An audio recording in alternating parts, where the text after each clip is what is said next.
Je m'appelle Clément, votre hôte, chercheur d'expression et passionné de processus de création. Dans l'ombre, nous construisons, esclaves de notre art et ivres d'imaginer des lieux que personne n'a foulés. Bonjour à toutes et à tous, et bienvenue sur ce timelapse où je vais vous présenter la progression entière pour la création d'une pochette de single sur Photoshop. Donc on va parler des références, de l'esquisse et bien entendu du remplissage de couleurs avec un pack de brushes conçu spécialement pour Photoshop de chez True Grit Texture.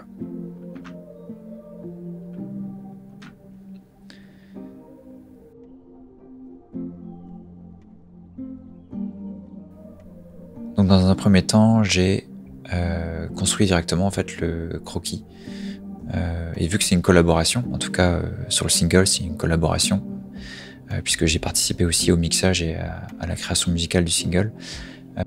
Et donc avec Axonite, donc la personne avec qui j'ai fait ce single, on a déjà discuté sur comment allait être l'ambiance générale de la pochette. Et donc on est parti sur une espèce de chevalier presque maudit, avec une armure un peu cassée et brisée, où il lui arrivait quelque chose et on ne sait pas trop quoi.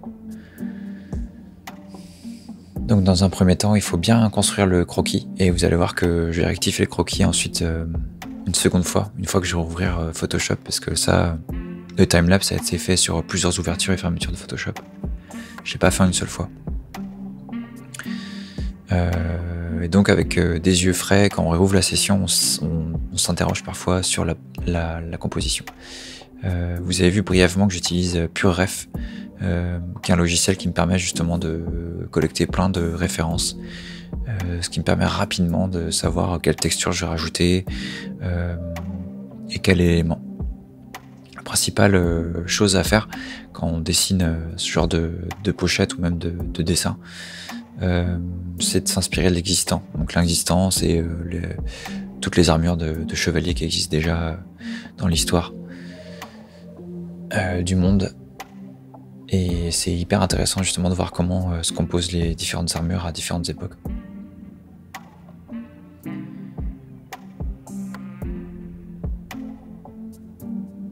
Après, je suis pas un guerrier affûté du concept art et la création sur Photoshop directement, mais en tout cas j'ai vraiment eu plaisir à créer cette pochette. Donc là je rectifie directement le casque parce que il faut quelque chose avec des angles plus anguleux, quelque chose de un peu plus menaçant, et surtout il faut bien contrôler en inversant le calque que la composition se tient bien, et également le rythme que procurent les lignes à droite comme à gauche.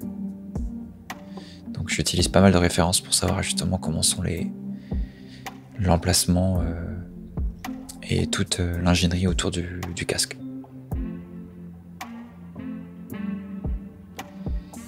Je crée souvent un nouveau calque que je réduis en opacité de couleur rouge pour me permettre de faire des rectifications et des annotations. Comme ça, j'ai juste à cacher le calque pour ensuite modifier directement le dessin.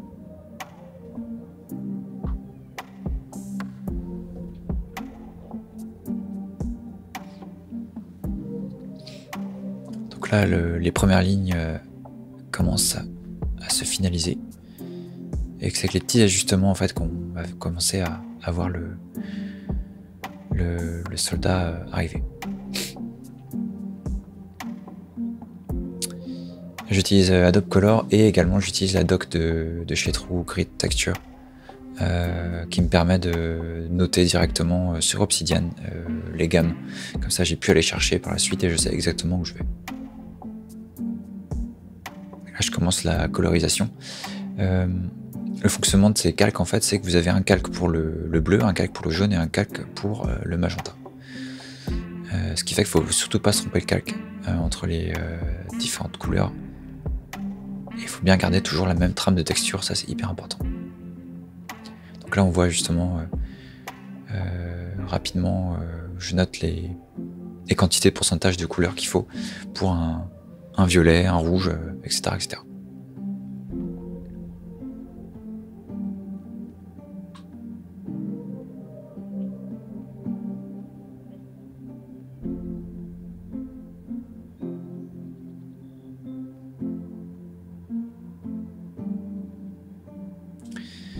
C'est parfois utile de désactiver directement les calques, ce qui permet de savoir où on est, surtout dans la composition.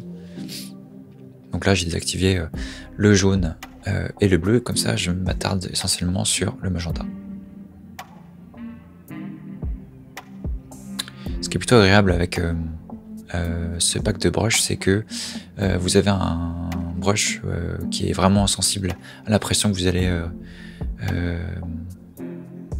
utiliser sur votre tablette. Ce qui fait que vous pouvez avoir vraiment des dégradés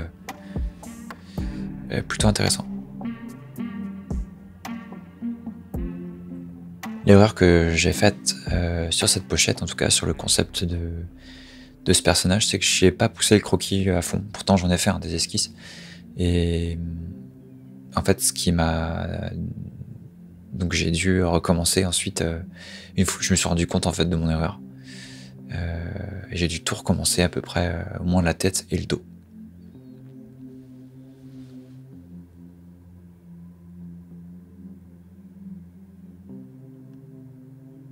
Donc là vous voyez que je suis en train de rectifier justement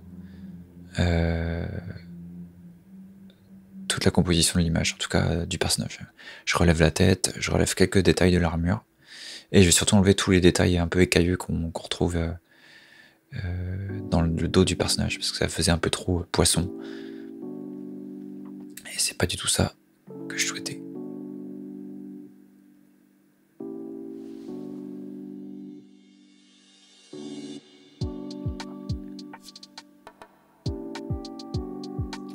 Donc là je redéfinis carrément tout le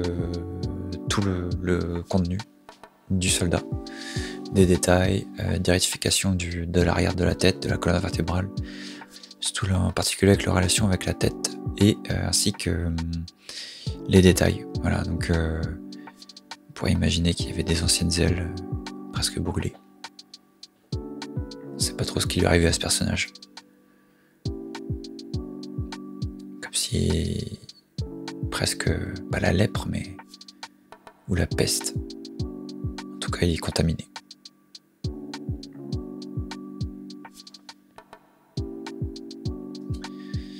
Et là, vous voyez en fait que je reprends les calques que j'avais déjà dessinés, en fait, en tout cas le calque jaune, pour tout redéplacer et tout redessiner. Et en fait, en faisant ça, en fait, j'ai décalé toutes les trames, ce qu'il faut pas du tout faire. En fait, il fallait juste tout recommencer, tout repeindre sur les calques.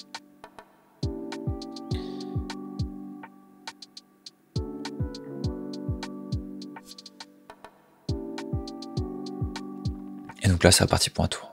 Je recommence par le cyan, et ensuite le magenta, et je finirai avec le jaune. Donc il y a une espèce de jeu à avoir entre les différentes couleurs, qu'il faut bien garder en tête. Surtout bien vérifier de loin comme de près, si tout se passe bien, si les couleurs vont bien ensemble, si tout est ok. Donc là vous avez vu, j'ai recommencé à nouveau, probablement parce que je me suis trompé de calque.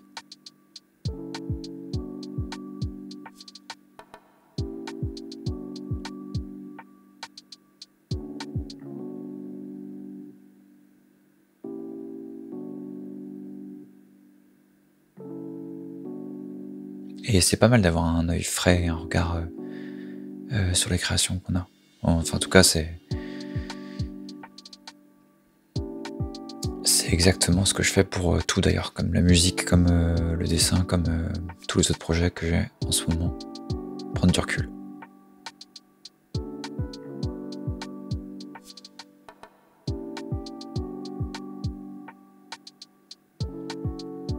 Et là vient maintenant le cadre, le fond. Donc là, j'ai réfléchi à plusieurs compositions. Est-ce que c'est un mur? Est-ce que c'est des arbres? Est-ce que c'est un vortex abstrait? Le titre du single, c'est Black Castle. Donc il fallait peut-être faire apparaître un vieux bâtiment au fond. Et c'est là que c'est hyper important le détail, parce que je me suis rendu compte que le plus intéressant dans cette pochette, c'était pas le personnage, c'était le fond. Et tout ce qui se passait derrière lui, enfin devant lui. En tout cas, il se dirige, ou il semble se diriger vers une espèce de vieille ruine. Et honnêtement, si je devais continuer ce projet, je pense que je ferais des dessins pour se rapprocher de la ruine le plus possible. Et ça vient en cohérence exactement avec les itérations que j'ai déjà pu vous présenter dans une vidéo précédente.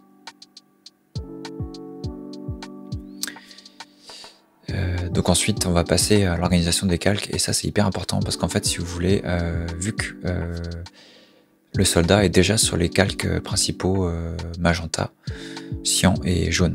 Donc ce que j'ai fait, c'est que j'ai refait des nouveaux calques pour pas empiéter sur les textures de l'armure, parce qu'en fait après je vais, vous allez voir, on va directement modifier des éléments avec des calques de masquage.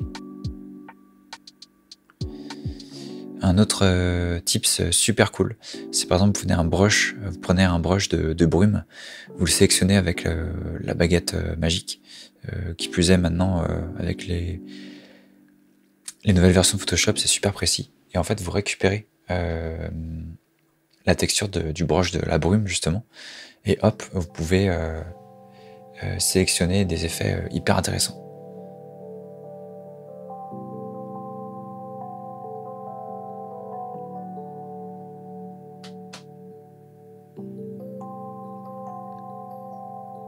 Donc là, le but c'est de créer un ciel qui est pas évident avec les brushes justement de chez True Grit Texture. Donc en fait, ça va être à coup de gomme et à coup de masquage.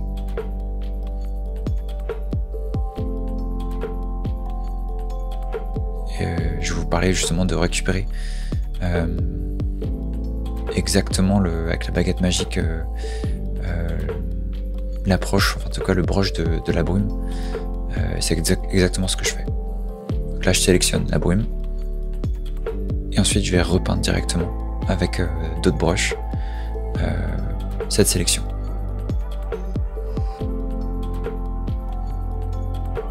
Et ça vous fait vraiment des formes hyper intéressantes.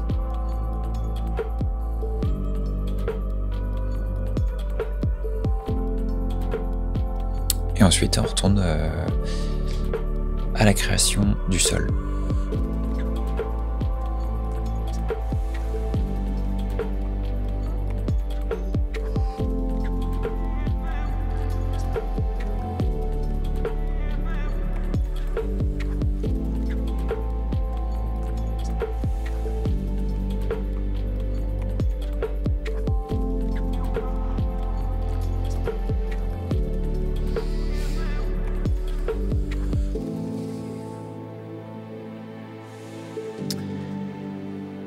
Je sais pas si ça vous fait ça, mais moi j'ai une petite webcam Intios, et quand je sélectionne avec le lasso, des fois ça sélectionne directement, ça désélectionne automatiquement dès que je ferme la sélection, et c'est un peu agaçant.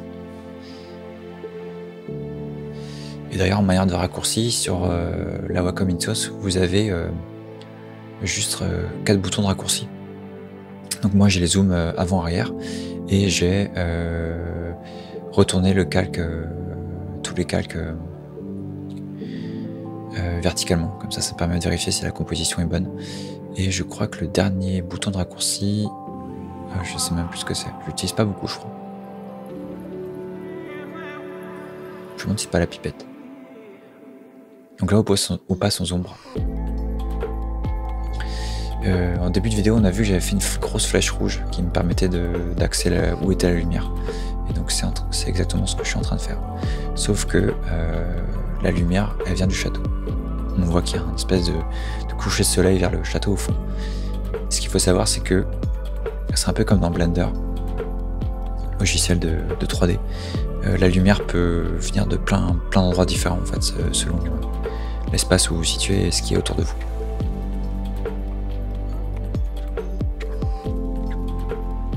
Il y a ce petit détail de la croix aussi qui est un peu important dans l'illustration, un peu comme s'il était maudit, qu'il était marqué comme on marquait les portes à l'époque avec la peste. Donc ici je sélectionne directement, je fais des sélections avec le lasso, et puis je viens avec un autre brush en opacité très minime faire de la rajout de texture. Donc là on est vraiment sur de la finition, donc on touche plus vraiment au calque cyan, magenta et jaune. On vient juste rajouter en fait on vient rajouter des masques d'écrêtage au-dessus de notre gros dossier avec toutes les couleurs, ce qui nous permet de rajouter ces petits détails qui sont hyper importants pour la composition de l'image. Et aussi les masques de fusion, j'en ai parlé tout à l'heure, alors j'ai pas employé le bon terme, mais c'est des masques de fusion, ouais, qui vous permettent de rajouter des textures sans perdre tous les détails de vos lignes.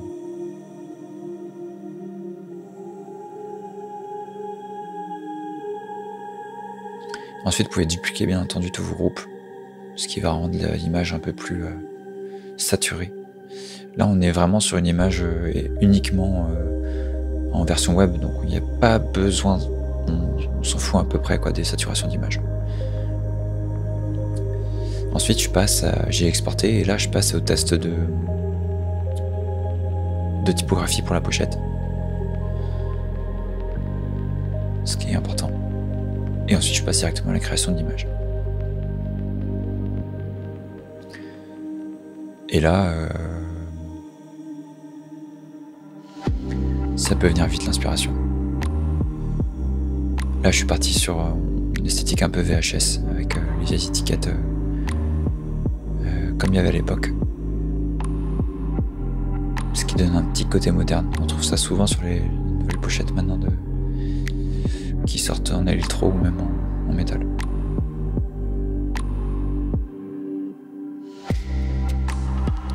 J'aurais pu faire sur InDesign, mais mon défi c'était, mon objectif en tout cas c'était d'utiliser uniquement Photoshop pour voir comment ça pouvait donner. Et ouais, c'est plutôt cool. Ça a bien évolué Photoshop pour ça, la mise en page.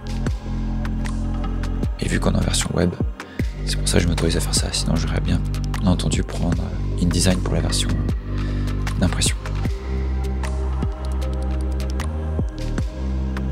C'est vraiment du tâtonnement. Et j'ai utilisé PureRef également pour continuer à trouver des références. Donc là j'ai pris une étiquette de VHS comme référence pour bien savoir où je vais. Faut pas avoir scrupule en vrai à reprendre les idées. C'est fait pour ça.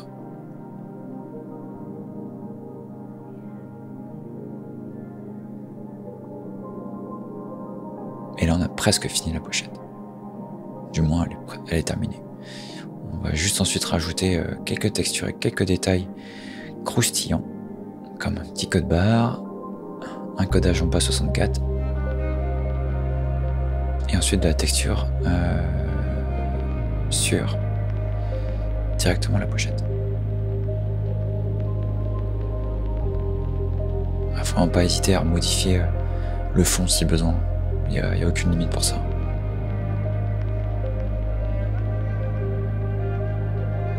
On va rajouter encore des brushes par-dessus l'image. On peut tout s'autoriser.